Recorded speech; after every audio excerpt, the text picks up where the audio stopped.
Il est 6h50, bon réveil à vous. C'est bon à savoir, comme chaque matin, l'hydrogène, est-ce que ça peut devenir l'énergie du futur? Est-ce que les voitures, les transports en camion, les transports en commun, les camions, les avions vont rouler à l'hydrogène? Nous en parlons ce matin à l'occasion du lancement d'une nouvelle chaîne. C'est sur YouTube qui traite de l'hydrogène. Nous sommes avec Laurent Meillot, qui est rédacteur en chef et présentateur de cette chaîne. Bonjour. Bonjour. Comment elle va s'appeler alors cette chaîne? La chaîne s'appelle GI TV. Alors c'est pas GI Joe bien sûr, hein. C'est en anglais pour Green Hydrogen, donc hydrogène vert ou génération hydrogène. Ouais, voilà, c'est ça. Alors l'hydrogène, est-ce que c'est le futur de notre mobilité, de nos déplacements? C'est l'un des futurs, puisqu'en fait, il n'y a pas une énergie unique. On voit aujourd'hui, il y a beaucoup de débats autour de la voiture électrique à batterie. Ouais. Elle fera beaucoup de choses, mais elle ne fera pas tout. Et justement, l'hydrogène, c'est un complément très salutaire. À la base, une voiture à hydrogène, ça reste une voiture électrique zéro émission, sauf que l'électricité n'est pas générée de la même façon. En fait, on utilise un carburant gazeux qui est l'hydrogène et qui génère de l'électricité au contact d'une pile à combustible. En tout cas, c'est une énergie, on va appeler ça comme ça, même si en vrai, c'est plutôt un vecteur d'énergie qui peut servir notamment pour la mobilité lourde et remplir des missions que la batterie, par exemple, ne pourrait pas faire pour des raisons de stockage et de performance. Ouais. C'est-à-dire, c'est quoi? Alors, vous pensez ce que je disais, aux transports en commun, aux camions, aux avions? Les deux.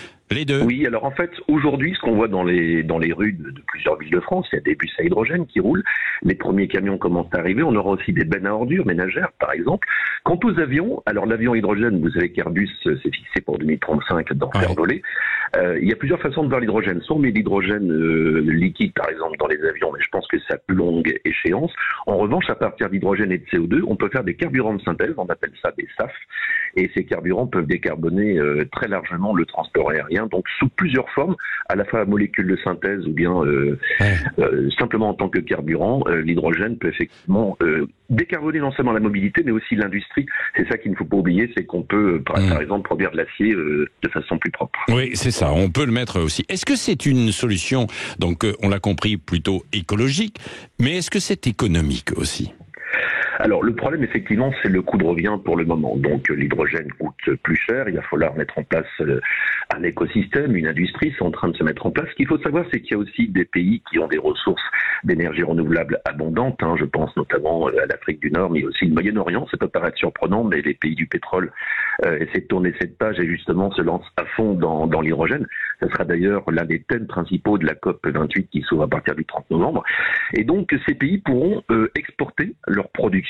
Et effectivement, il y a aussi d'autres modes de production alternatifs qui permettent d'envisager un hydrogène en dessous de 5 euros le kilo, voire à 1 ou 2 euros le kilo à plus long terme. Et effectivement, avec ce prix-là, l'hydrogène pourrait devenir compétitif. Oui, compétitif. Et surtout, ça changerait un petit peu la donne, même sur un plan géopolitique, géostratégique. C'est-à-dire que nous-mêmes, on pourrait être un petit peu moins dépendants de l'extérieur, quoi.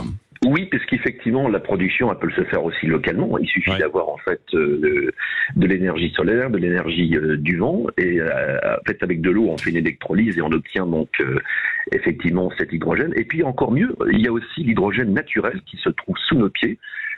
On pensait jusqu'à présent que l'hydrogène n'existait pas à l'état naturel sur Terre, et en fait, il y a un phénomène de roche ferrique qui, au contact de l'eau, dégage des gaz dont l'hydrogène. Il y a des puits qui existent au Mali, et il y a de fortes suspicions pour qu'on ait effectivement de tels gisements également en France. Et là, pour le coup, on aura un hydrogène bon marché qui serait sous nos pieds.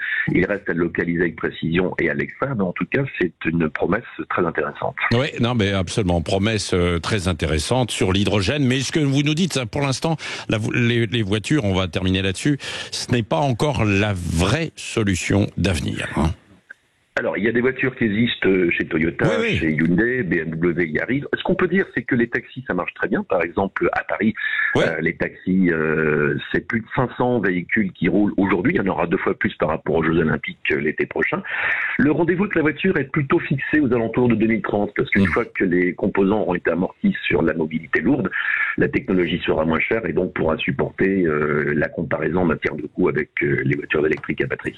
Merci Laurent Meillot, donc lancement aujourd'hui de cette chaîne sur YouTube, GI TV, GI comme donc. Et il y a également un site lequel, voilà, donc le site gitv.com avec le tiret entre le G et HI, voilà, TV, c'est ça.